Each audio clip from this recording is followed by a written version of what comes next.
Hello, I'm Father Timothy Matkin with the Rector's Ramblings for September 2nd, 2018.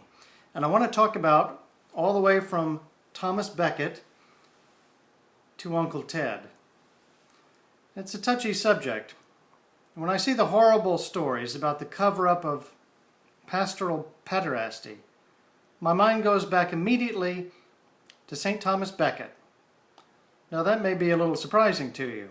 Now, Becket was not such an offender. He was a saint. But what makes me think of him is the issue that led to his martyrdom, defending the rights and independence of the Church from the reach of the secular law and the control of the state. Now we look to Becket as a hero who gave his life defending the Church, gave it in the name of Christ. His triumph was enshrined, we might say, in Magna Carta, with that famous line, "The Church of England shall be free." But the fallout was what I call Becket's curse. The officials of the Church shall be free from secular accountability. The controversy really turned over whether some priests were to be tried in secular courts after ecclesiastical courts. This was called the benefit of the clergy in English law. Clergy could claim to be outside the jurisdiction of the secular courts, and that they had a right only to be tried in ecclesiastical courts, church courts, under canon law. It later became a means of mitigating certain punishments for a wide variety of offenders, not just the clergy. Now, before the 12th century, traditional English law courts had been jointly presided over by a bishop and a local secular magistrate representing the king. During the weak reign of King Stephen, though, the English Church had greatly broadened its privileges under English law.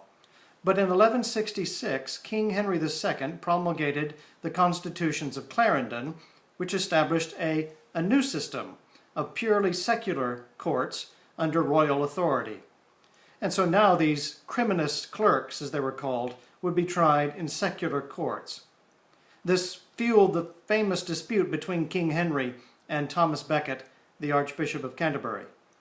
King Henry argued that the clergy tried and defrocked in church courts should be handed over to the state courts for prosecution, while Becket regarded this as a gross infringement upon the Church's rights, that the Church, as a divine institution, was outside any man-made jurisdiction, and also he said it amounted to what we now call double jeopardy for the accused. Such a cleric could only be prosecuted, he would say, for further crimes in secular courts, but not for the same crime he had stood for in the church court. Remarkably, Becket claimed that the defrocking of the clergy member was punishment enough for the priest. Note to Thomas, being a layman is not really a punishment. Now, an infamous case had actually occurred in 1163, that of Canon Philip de Broir, who was accused of murdering a knight. He was tried in the ecclesiastical court and acquitted of the crime by the Bishop of London. But then one Simon Fitzpeter, who was a circuit judge in Bedfordshire, brought de Broir into his own royal court. But the defendant refused to plea on the charge of murder, and then he began to insult Fitzpeter. King Henry ordered that de Broir be tried in the state court, both for the murder charge and for the later misdemeanor. Archbishop Becket pressed for de Broir to be returned to the ecclesiastical court, which was eventually granted. The priest's past acquittal for the murder charge was upheld, and for his contempt of court in the royal court, he was sentenced to be flogged and suspended for a time from his ministry.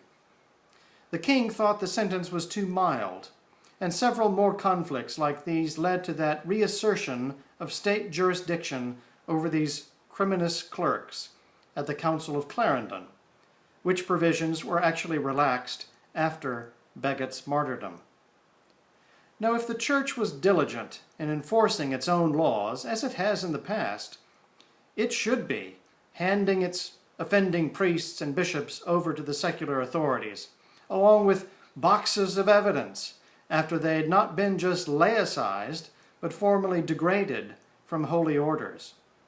In fact, that's actually how the rite of degrading a cleric ends. And what we're talking about here is not just laicization, a letter to the priest from the bishop or the pope saying, basically, you've been barred from all sacramental functions, and now we're going to treat you as a layman. This degrading of a cleric, reserved for those who had committed the most serious crimes, is more like an ordination liturgy in reverse, and it's performed for each order received. So for a bishop, it could take a while. And in the course of this liturgy, every symbol of office first given at the ordination is ritually taken away. And so they take away the chalice and the vestments from the priest, even scrape his hands with a glass shard or a knife to get the chrism off, the anointing oil. In removing the chasuble, which most signifies the priestly ministry, the officiating bishop says, quote, "We rightly despoil you of the priestly garment signifying charity, because you already cast it off, along with all innocence." And then from deacons, they take away the dalmatic and the gospel book, and so on. And when it's over, the officiating bishop is instructed not even to touch the degraded man. The former cleric stands there, head shaved, in secular clothes, now called in the rite, quote, "the most wretched outcast," to be turned over to the civil authority for his crimes and his sentencing.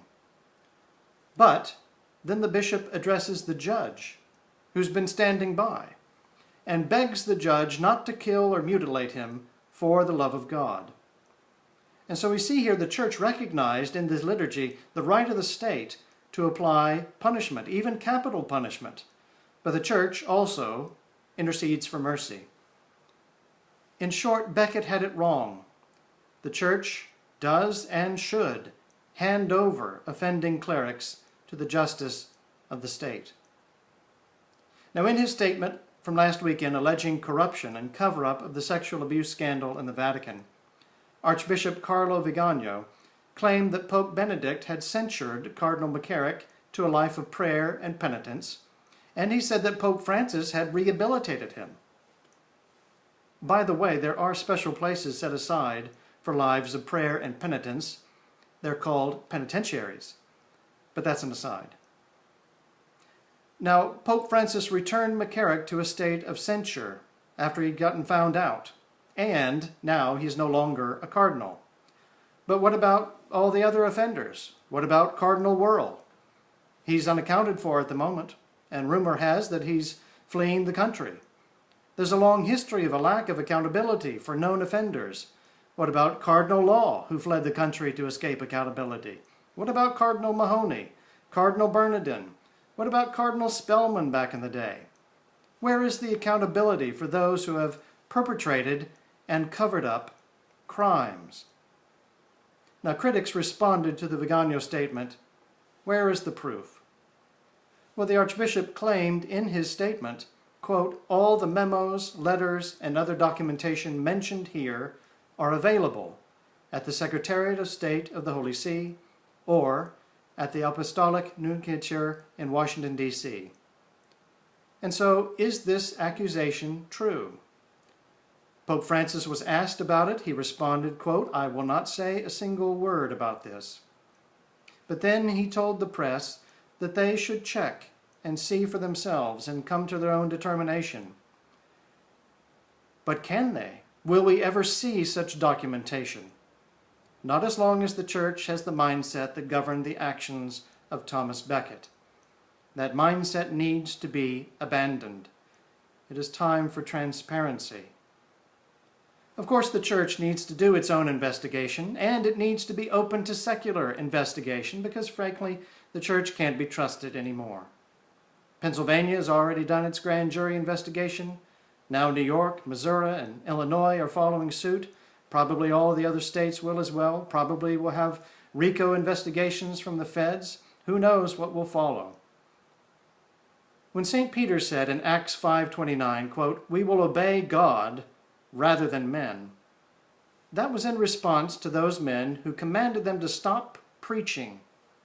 It was not a claim for clerics to be above the law.